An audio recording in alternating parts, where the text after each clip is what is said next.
صبح ساری کائنات میں ایسا نور چمکا کہ ستارے چھک گئے، گرد گر گئے۔ ادھر ابتدائی ملتف حیران ہے، ادھر شاہی ایران پریشان ہے کہ محل کے چاروں برگ زمین پر گرس ہو گئے۔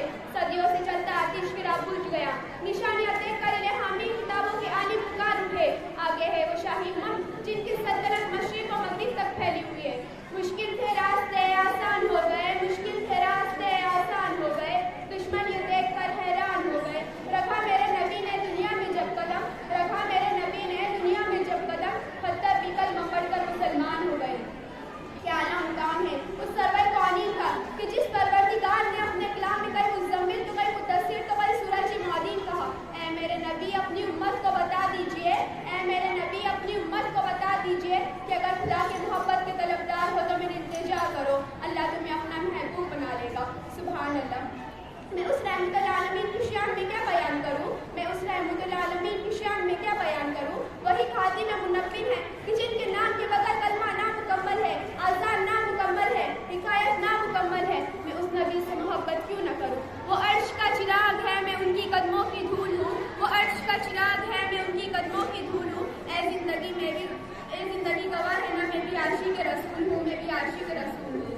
حضرت عبداللہ بن عمر سے روایت ہے کہ نبی کریم صلی اللہ علیہ وسلم نے فرمایا قیامت کے روز سورج لوگوں کے قریب آ جائے گا، یہاں تک کہ پسینہ نصف کانوں تک پہنچ جائے گا۔ وہ ایسی حالت میں حضرت آدم علیہ السلام سے مدد مانگیں گے، پھر حضرت موسیٰ علیہ السلام سے مدد مانگیں گے، پھر محمد صلی اللہ علیہ وسلم سے مدد مانگیں گے۔ آپ صلی اللہ علیہ وسلم شفاعت فرمائیں گے کہ مخلوق کے درمیان فاصلہ ہو، یہاں تک کہ بابی شفاعت بھی حکم تھام لیں گے۔ اس روز اللہ تعالیٰ آپ صلی اللہ علیہ وسلم کو مقام محمود پر کھڑا فرمائیں گے تاکہ تمام جمع ہونے والے آپ صلی اللہ علیہ وسلم کی تعریف کریں۔ حضور کریم صلی اللہ علیہ وسلم نے فرمایا لوگوں کی جماعت جن کا لقب جہنمی ہوگا، حضرت محمد صلی اللہ علیہ وسلم کی شفاعت پر یہ لوگ دوزخ سے نکل کر جنت میں داخل ہو جائیں گے۔ حضرت محمد صلی اللہ علیہ وسلم نے فرمایا جس وقت مسلمان نماز پڑھتے ہیں تو ان کے سارے گناہ ان کے سر پہ رکھ جاتے ہیں، ان کے سارے گناہ ان کے سر پہ رکھ جاتے ہیں۔ جب نمازی نماز سے فارغ ہوتے ہیں تو ان کے سارے گناہ گر جاتے ہیں، جب نمازی نماز سے فارغ ہوتے ہیں تو اپنے گناہوں سے بھی پاک اور صاف ہو چکے ہوتے ہیں۔ زمانے والے کیا سمجھیں گے محبت کیا ہے، زمانے والے کیا سمجھیں گے محبت کیا ہے۔ ذرا امت رسول سے پوچھو، وہ بنتے خرجن پر فدا ہے، ہم بنتے خرجن پر فدا ہے، انہوں نے ہی تو بس دیکھا خدا ہے، انہوں نے ہی تو بس دیکھا خدا ہے۔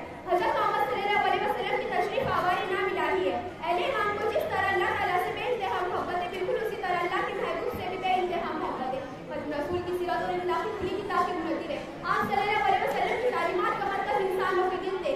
آپ صلی اللہ علیہ وسلم کی تعلیمات سے ہی صحابہ کرام کے دل ایمان کی روشنی سے منور ہوئے اور بڑا سے بڑا طوفان بھی ان کا کچھ نہ بگاڑ سکا۔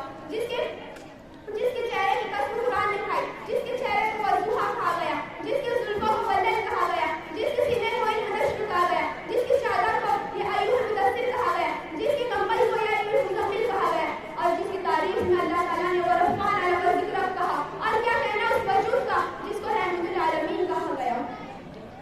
اس محبت کو لاکھوں سلام، اس محبت کو لاکھوں سلام جس کے آخری الفاظ تھے میری امت میری امت میری امت۔ السلام علیکم ورحمۃ اللہ وبرکاتہ۔